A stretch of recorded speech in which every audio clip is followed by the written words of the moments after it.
Right, there's only G2 left, and I did save the best till last. The problem is, there's so many different angles for this one. And I'll just throw this out there, because I did see it was on Reddit as I was doing this now. They actually did, fair play to Remain, even when he loses, he's doing this. He actually did reveal that apparently against LCK and LPL, they went 52% in scrims, and that they were like beating everyone else, but they went like sort of split games there. So based on that, I can see a little bit of why they would hype people in the interviews. Also, by the way, spoiler, if you are like Mickey X or something, someone who actually has like one MSI, you can hype people all you want, mate. Like maybe you will do it. Like it's different when like M&S like, I don't think I'll choke and I'll carry on. Like I don't know if you said that, but you know what I mean? Like who gives a shit what you think, mate? Show me something. I don't give a fuck. Anyone can say stuff. Spoiler, I do it all the time. I don't know why fans just think it carries weight. Like I'll say some other shit now if you want. See if you can get mad at that. So Jensen, I want your take on on G2 first, because Rich does a Euro show. He's been watching the whole time. So where are you at on G2? Did you have expectations coming in? What were you hoping for? Do you think in this meta they could play? They don't have very high expectations with G2. I think we were seeing them.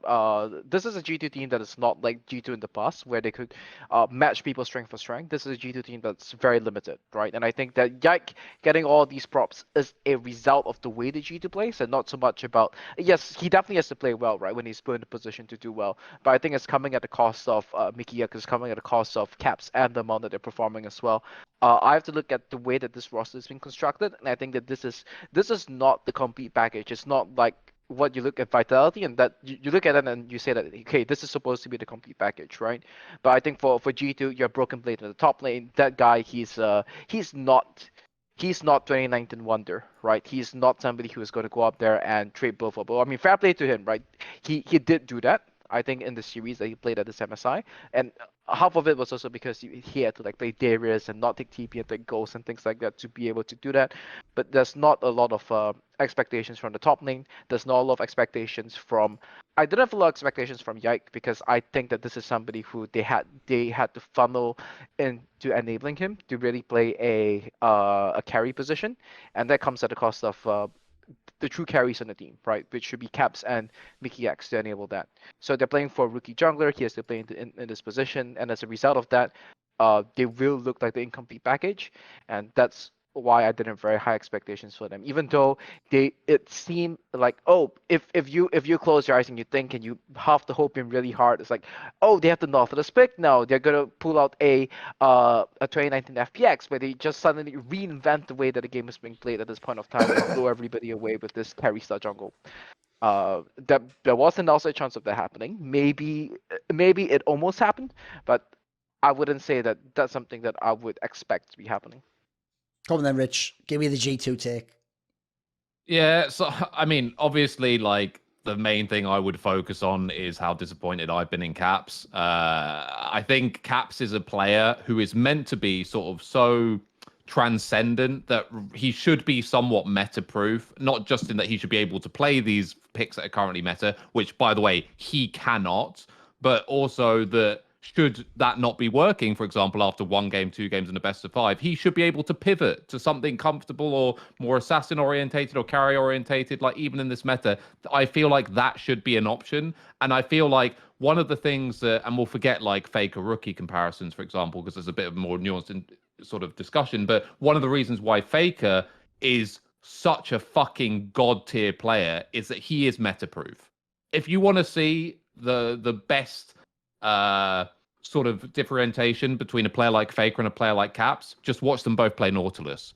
Faker's Nautilus is fucking fire. It's so good, it's unreal. Even when the stat sheet doesn't say it is, it's fucking fire. Caps with Nautilus might have been the worst player champion combo at the entire event. He is so bad at that champion, it's revolting. And so far as like, for people who don't know or don't follow LEC that well, Dylan is one of the best coaches in LEC, like no doubt, like without a shadow of a doubt. Historically, he has very good drafts, very consistently good drafts, creative drafts. What you name it, he can do it. One thing that I do think I would like to have seen from him, and I do consider a bit of a mistake, stop giving Caps Nautilus. Even if you don't want to fully pivot away from the meta, just something else, please. Like by the way, Caps probably did well on Nautilus in scrims. I would imagine they probably played enough of the fuckers. They had a 52% win rate or whatever that stat you gave was against He was probably playing Nautilus in a lot of these games, but there is a big difference between scrim play and stage play. And by the way, how many stories have we heard? 2016 TSM have an amazing scrim record against Asian teams, do fuck all when it comes to the actual games. Like, they are not fully representative, never have been, never will be, of stage play. And I felt that he should have been taken off those picks sooner rather than later. Something else to contextualize, by the way, which is, the game that everyone's going to talk about, which is when Hans bungles the last team fight. That was against the weakest Asian team at this tournament by a mile, by the way. Like, BLG are not a great team. I'm sure we'll talk about that in a second, but they're not some super awesome Asian team. That was G2 nearly had the chance to go 2-1 up in a series against not particularly great Chinese team. And then it's still probably 50-50 at best if they even close that series out, right? So I don't think that this, even though it's really interesting context, right? I don't read too much into this scrim record that remained published. I kind of think it's interesting, but it's whatever. I think this team has a lot of flaws. Broken Blade has had his best international performance probably ever, I guess. And it's still not been like, remarkable. He's not been like dumpstering people in lane or anything like that. But he does not deserve to get flamed for this. And he certainly doesn't deserve to, be flamed for the stopwatch that lost the game or whatever. Again, stupid caster narrative, was fairly irrelevant. Yike, very impressed, I have to say. Think he really held his own. Again, let's not go overboard. Like, this guy wasn't carrying games particularly. I mean, in the games that they won, he was definitely like a crucial part of the win condition, but he was never, I feel like, the on switch that turned like a really important game in that sense. But I do think he played really well. He played to a level that should not have been expected from him, given that he has zero international experience. And then Hans. Again, this is something that I've argued with Dom over on Twitter and so on about before in the past. Hans has this in him. He is a really good AD carry. He is an AD carry who can, I think, like, somewhat hold up internationally against some of the better, let's say, Eastern AD carries in some elements.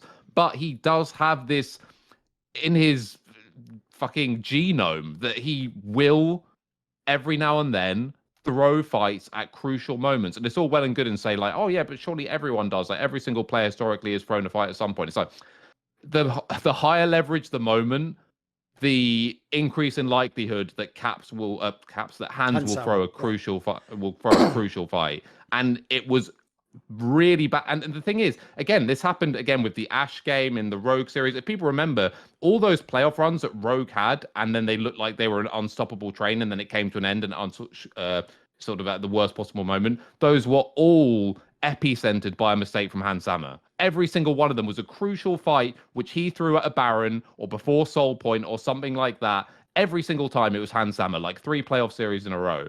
And again, the thing is, it's not just that he holds flash, which is obviously a mistake. For all we know, maybe he pressed flash a microsecond after the CC came in and got a bit greedy, but he was in a bad position to begin with. He made 2 mistakes, not one. This is not just one of those things. It's not just bad luck. This is something that's in hands and always has been in hands. And I actually felt sorry for Mickey X because he played like a motherfucker in a lot of these games. Like, Mickey X, I thought was really he was the one player you look at on that team. We give Yikes his props and so on, given the context, right? But Mickey X was the one player who looked like a legitimate top tier. You could put him in your top 10 support players in the world without hesitating, in my opinion, based on what we've seen this year. And like, he looked really fucking good. I can't say that for anyone else on this team. So again, for me, the biggest disappointment and the biggest reason why G2 is not looking like it's a fucking boring comparison to reel out all the time, but nowhere near like 2019 G2, is Caps is just not Caps right now. If you were just using this season, as in this year, as evidence, you could make a case for actually benching Caps based on what we've seen, given all the players that are currently on the team. Hans, again, very good AD carry, but he does have that mistake in him, which unfortunately seems like it's always going to reel his head until he gets over that. Until he has like a Jankos type moment, where for Jankos, it was never an individual moment, as it were, but Jankos did legitimately, I feel, flake somewhat under pressure until there was just a random series. I can't even remember what it was. It was a Worlds quarterfinals or something like that, where he kind of went above and beyond and just had like a breakthrough moment and never looked back from that point onwards. Jankos has always been mega reliable ever since that moment. he needs something like that for me, Hans, because he is a really good player. I see no reason he'll drop off as a quality player anytime soon, but that's still in there. And then, as I said, Broken Blade for me, I think he did well, but again, if we're talking about hypotheticals and pushing ceilings, he's still not it for me. Like I think he's okay, but okay doesn't cut it, especially when you're the level of competition you're up against, particularly with top laners in the East, and their play style as well. I don't think matches up well with Broken Blade.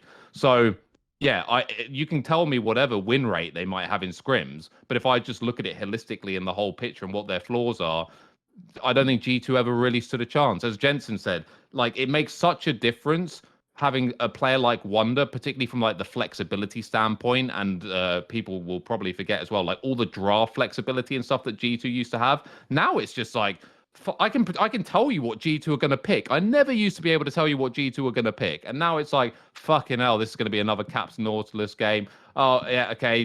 Broken Blade's going to go to like one of his 3 like off carries. It's like it's so. I don't know.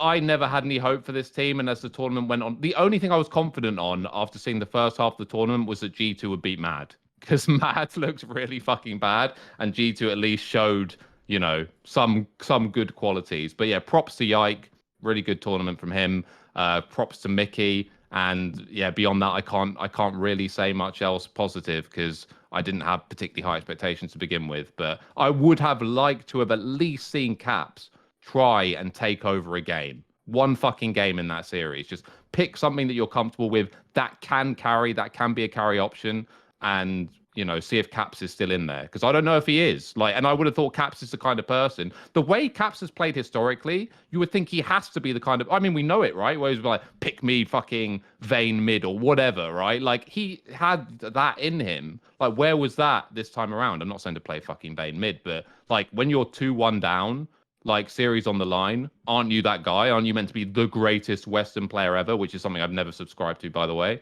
But if you're that guy, pick something that can carry a fucking game against a not particularly good Asian team. So that's the biggest disappointment for me. See more cool, funny, interesting clips based on topics from my content? Well, subscribe to this channel then, or, you know, be a pleb and don't.